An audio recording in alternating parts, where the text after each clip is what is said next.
ಧ್ರುವ ಮಾವ ಇಷ್ಟೊತ್ತಾದ್ರೂ ಮನೆಗೆ ಬರ್ಲಿಲ್ವಲ್ಲ, ಯಾಕೆ? ಅದನ್ನ ಅತ್ತೆಗೆ ಹೇಳಿದ್ರೆ ಅತ್ತೆ ನನ್ ಮಾತ್ ಕೇಳೋದೇ ಇಲ್ಲ. ಎಲ್ಲ ಹೋಗ್ತಾನೆ, ಮನೆಗೆ ಬರ್ತಾನೆ, ಅವ್ರ ಚಿಂತೆ ನಿನಗ್ಯಾಕೆ, ಸುಮ್ನಿರು ಅಂತ ಅತ್ತೆ ನನಗೆ ಹೇಳ್ತಾರೆ. ತುಳಸಿ, ನೀನು ಅವರಿಬ್ಬರನ್ನ ಈ ರೀತಿ ರಾಜಾರೋಷವಾಗಿ ಓಡಾಡಕ್ ಬಿಟ್ಬಿಟ್ರೆ ಆದಷ್ಟು ಬೇಗ ಈ ಮನೆಯಿಂದ ನಿನಗೆ ಚೆಕ್ಔಟ್ ತಪ್ಪಿದ್ದಲ್ಲ. ನೀನ್ ಚೆಕ್ಔಟ್ ಆದ್ಮೇಲೆ ಈ ನಿನ್ನತ್ತೆ ಅವ್ರ ಮಗನ್ ಜೊತೆ, ಅವ್ರ ಅತ್ತೆ ಜೊತೆ ಆರಾಮಾಗಿ ಹಾಯಾಗಿರ್ತಾರೆ. ಅಷ್ಟರಲ್ಲಿ ಪ್ರೆಗ್ನೆಂಟ್ ಆಗಿರೋ ಈ ಮೈನಾ ಒಂದು ಮಗುನ ಹೆತ್ಕೊಡ್ತಾಳೆ. ಅದನ್ನ ಅವರು ಅದಕ್ಕೊಂದು ಹೆಸರಿಟ್ಟು ಅದನ್ನ ಇಡೀ ದಿನ ಆಟ ಆಡಿಸ್ಕೊಂಡು ಹಾಯಾಗಿರ್ತಾರೆ. ಈ ಗಂಡ ಹೆಂಡತಿ ಆ ಹಾಳಾದ ಗಾರ್ಮೆಂಟ್ಸ್ಗೆ ಹಾಯಾಗಿ ಕಾರಲ್ಲಿ ಜೊತೆಯಾಗಿ ಹೋಗ್ಬರ್ತಾರೆ. ಆ ಗಾರ್ಮೆಂಟ್ಸ್ನವರು ಈ ದೀಪ ಅವರನ್ನ ಪ್ರೀತಿಯಿಂದ ಅಣ್ಣ ಅತ್ಗೆ ಅಂತ ತಲೆ ಮೇಲೆ ಕೂರಿಸ್ಕೊಂಡು ಮೆರೆಸ್ತಾರೆ. ಅತ್ತೆ ಅತ್ತೆ ಅತ್ತೆ, ಯಾಕತ್ತೆ? ಏನಾಯ್ತು? ತಲೆ ನೋಯ್ತಿದ್ಯಾ? ಕಾಫಿ ಏನಾದ್ರೂ ಮಾಡ್ಕೊಂಡ್ ಬರ್ಲಾ? ಬೇಡ ತುಳಸಿ, ಒಂದು 10 ನಿಮಿಷ ನನ್ನ ಪಾಡಿಗೆ ನನ್ನ ಬಿಟ್ಬಿಡಮ್ಮ.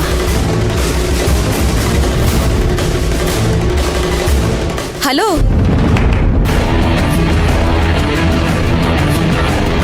ಬಿಡ್ಬೇಡ ತುಳಸಿ, ಬಿಡ್ಬೇಡ. ಅವ್ರಿಗೆ ತಲೆ ಕೆಡ್ತಿದೆ, ನೀನ್ ಇನ್ನೊಂದ್ ಸ್ವಲ್ಪ ಕೆಡ್ಸು. ನೀನೇನಾದ್ರೂ ಅವ್ರ ಮಾತಿಗೆ ಕಿವಿ ಕೊಟ್ಟು ಹಾ ಅತ್ತೆ ಹೂ ಅತ್ತೆ ಅಂತ ತಲೆ ಅಲ್ಲಾಡ್ಸಿದ್ರೆ ಮುಂದೊಂದಿನ ನೀನ್ ಅನ್ಕೊಂಡ ಹಾಗೆ ಇವರೆಲ್ಲ ನಿನ್ನನ್ನ ಸೇರಿ ಈ ಮನೆಯಿಂದ...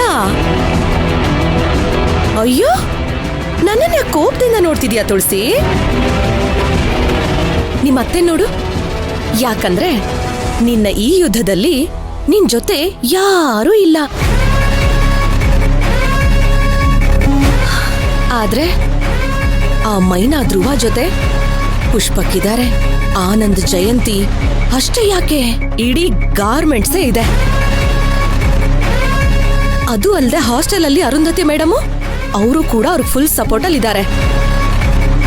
ನೀನೇ ನೋಡ್ದಲ್ಲ ಅವತ್ತು ಮನೆಗ್ ಬಂದು ಅವಳ ಬಗ್ಗೆ ಗುಣಗಾನ ಮಾಡಿದ್ದನ್ನ. ಈ ಮನೇಲಿ ನಿನ್ ಜೊತೆ ನಿಮ್ ಅತ್ತೇನ್ ಬಿಟ್ರೆ ಇನ್ ಯಾರೂ ಇಲ್ಲ. ಹಿಂದೆ ದೀಪಾನು ನಿನ್ ಸಪೋರ್ಟ್ ಆಗಿದ್ಲು, ಆದ್ರೆ ಇವಾಗ ಅವಳು ನಿನ್ ವಿರುದ್ಧನೇ ನಿಂತಿದ್ದಾಳೆ. ಅಲ್ಲ, ಮುಂದೊಂದಿನ ನಿಮ್ ಅತ್ತೇನು ನಿನ್ ವಿರುದ್ಧ ನಿಲ್ಲಲ್ಲ ಅಂತ ನೀನ್ ಹೇಗ್ ಅನ್ಕೊಂಡಿದ್ಯಾ? ಹೇಗ್ ನಂಬ್ಕೊಂಡು ಇನ್ನ ನಿಂತಿದ್ಯಾ? ಅಯ್ಯೋ ತುಳಸಿ, ಅತ್ತೆಗ್ ಹೇಳು, ಅವ್ರ ಮಗನ್ಗೆ ಫೋನ್ ಮಾಡಿ ಮನೆಗ್ ಬೇಗ ಬರೋದಕ್ ಹೇಳು ಅಂತ ಹೇಳು. ಅವ್ರ ಖುಷಿಗೆ ನೀನ್ ಅಡ್ಗಾಲಾಗು ತುಳಸಿ. ಅಯ್ಯೋ, ನನ್ನನ್ ಯಾಕೆ ನೋಡ್ತಾ ಇದ್ಯಾ? ನಿಮ್ ಅತ್ತೆ ನೋಡಿ ಹೇಳು. ಅಯ್ಯೋ ಹೇಳು ತುಳಸಿ.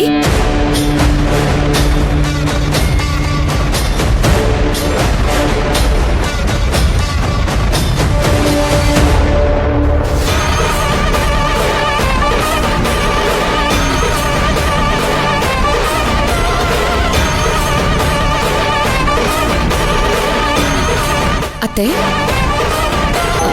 ಒಂದ್ ನಿಮಿಷ ಅತ್ತೆ, ಕಾಲ್ ಬರ್ತಿದೆ. ಹಲೋ, ಹೌದಾ? ಬರಲ್ವಾ ಇವತ್ತು? ಸರಿ ಆಯ್ತು. ಯಾರು ತುಳಸಿ? ಅತ್ತೆ, ಮೈನಾ ಧ್ರುವ ಮಾವ ಪುಷ್ಪಕ್ ಸರ್ ಅವ್ರು ಊರಿಗೆ ಹೋಗ್ತಿದಾರಂತೆ. ತಾಳಿ ಶಾಸ್ತ್ರನ ಅವ್ರೂರಲ್ಲೇ ಮಾಡ್ತಾರಂತೆ.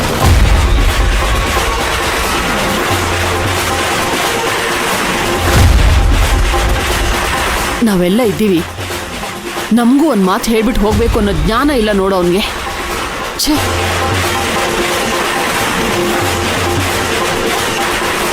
ಅತ್ತೆ, ನೀವೇನೂ ಯೋಚನೆ ಮಾಡಬೇಡಿ.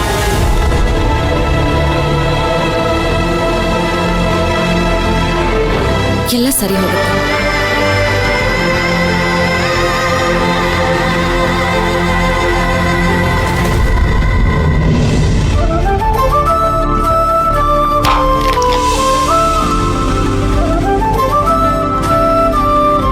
ಮಧುಮಿತಾ, ಗಾಡಿ ಪೂಜೆ ಎಲ್ಲ ಮುಗ್ದಿದೆ. ರಾಜೇಂದ್ರ ಫ್ಯಾಮಿಲಿಯವರು ಬಂದ್ಬಿಡ್ತಾರೆ ಇನ್ನೇನು. ಬೇಗ ಬನ್ನಿ.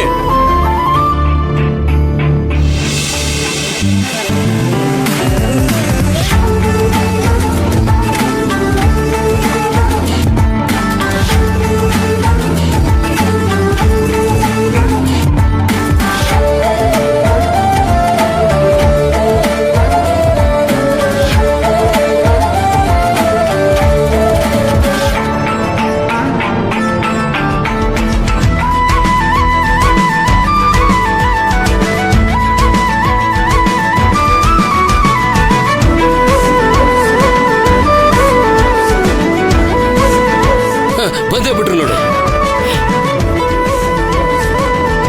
ಹಾಯ್ ರಾಜೇಂದ್ರ, ಹೇಗಿದ್ಯೋ? ಫೈನ್. ನೀನ್ ಹೇಗಿದ್ಯಪ್ಪ? ಎಷ್ಟು ದಿನ ಆಯ್ತು ನಿನ್ನ ನೋಡಿ.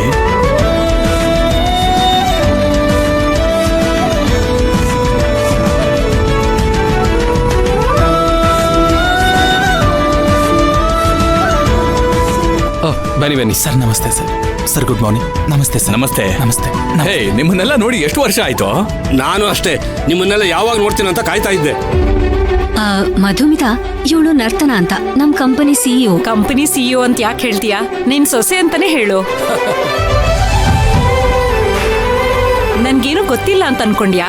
ಸತ್ಯವತಿ ನನ್ಗೆಲ್ಲ ವಿಷಯನೂ ಹೇಳಿದಾಳೆ. ವಿಷಯ ನಿನ್ವರ್ಗೂ ಬಂದಿದ್ಯಾ? ಹೌದು, ನರ್ತನ ನನ್ ಸೊಸೆ ಆಗೋಳು. ಸರಿ, ಇವರಿಬ್ರು ಯಾರು ಅಂತ ಗೊತ್ತಾಗ್ಲಿಲ್ಲ. ಇವನು ಧ್ರುವ, ಇವಳು ಮೈನಾ, ಧ್ರುವನ್ ವೈಫ್. ಇವರಿಬ್ರು ನಮ್ಮ ಕಂಪನಿ ಪಿಲ್ಲರ್ಸ್. ಧ್ರುವ ನಮ್ಮ ಕಂಪನಿ ಪ್ರೊಡಕ್ಷನ್ ಹೆಡ್, ಮೈನಾ ನಮ್ಮ company supervisor. They are both good workers. ನಮಸ್ತೆ. Thank you sir. ನೀನ್ ಬಿಡಪ್ಪ, ಕಂಪ್ನಿ ವರ್ಕರ್ಸ್ನೆಲ್ಲ ಫ್ಯಾಮಿಲಿ ಮೆಂಬರ್ಸ್ ತರ ನೋಡ್ಕೊತಾ ಇದ್ದೀಯ. Thank you. ಕೆಲ್ಸಗಾರರು ಕೂಡ ನಿನ್ನ ಕಂಪನಿಗೋಸ್ಕರ ತುಂಬಾ ನಿಯತ್ತಾಗಿ ಕೆಲಸ ಮಾಡ್ತಾರೆ ಅಂತ ಕೇಳ್ಪಟ್ಟಿದ್ದೀನಿ. ಈಗೆಲ್ಲ ಪುಷ್ಪಕ್ಕೆ ನೋಡ್ಕೋತಿರೋದು. ಈ ತರ ಎಂಪ್ಲಾಯ್ ಸಿಕ್ಕಿರೋದು ನನ್ನ ಅದೃಷ್ಟ ಕಣೋ. ಅದ್ ಸರಿ, ಎಲ್ಲ ತರ್ಲೆ? ಓ ಅವನಾ? ಏನೋ ಎಮರ್ಜೆನ್ಸಿ ಕೆಲಸ ಇದೆ ಅಂತ ಆಫೀಸ್ಗೆ ಹೋಗಿದ್ದಾನೆ. ಹಾಗಾದ್ರೆ ಅವ್ನು ನಮ್ ಜೊತೆ ಬರಲ್ವಾ? ಬರ್ದೇ ಇರ್ತಾನೇನಪ್ಪ. ಬರೋದು ಎಷ್ಟು ದಿನ ಆಗುತ್ತೋ ಏನೋ ಅಂತ ಎಲ್ಲ ಕೆಲಸ ಮುಗಿಸ್ಕೊಂಡು ಬರ್ತೀನಿ ಅಂತ ಹೇಳೋಗಿದ್ದಾನೆ. ನೀ ಬರ್ತೀಯ ಅಂತ ಗೊತ್ತಾದಾಗಲಿಂದ ಜಿಂಕೆ ಮರಿತರ ಆಡ್ತಾ ಇದ್ದಾನೆ.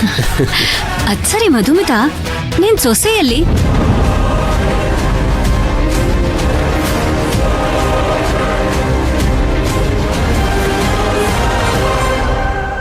ಅವಳು ತಾಂಡವ್ ಜೊತೆ ಹೋಗಿದ್ದಾಳೆ. ಅವರಿಬ್ರು ಆನ್ ದಿ ವೇ ಬಂದು ಜಾಯಿನ್ ಆಗ್ತಾರಂತೆ. ಎಲ್ಲಿ ಏನು ಅಂತ ಗೊತ್ತಿಲ್ಲ. ಅವ್ನ ವಿಷಯ ಗೊತ್ತಲ್ಲ, ಸರ್ಪ್ರೈಸ್ ವ್ಯಕ್ತಿ. ಯಾವಾಗ ಎಲ್ಲಿ ಪ್ರತ್ಯಕ್ಷ ಆಗ್ತಾನೋ ಹೇಳಕ್ಕಾಗಲ್ಲ. ಬರ್ಲಿ ಅವನಿಗಿದೆ.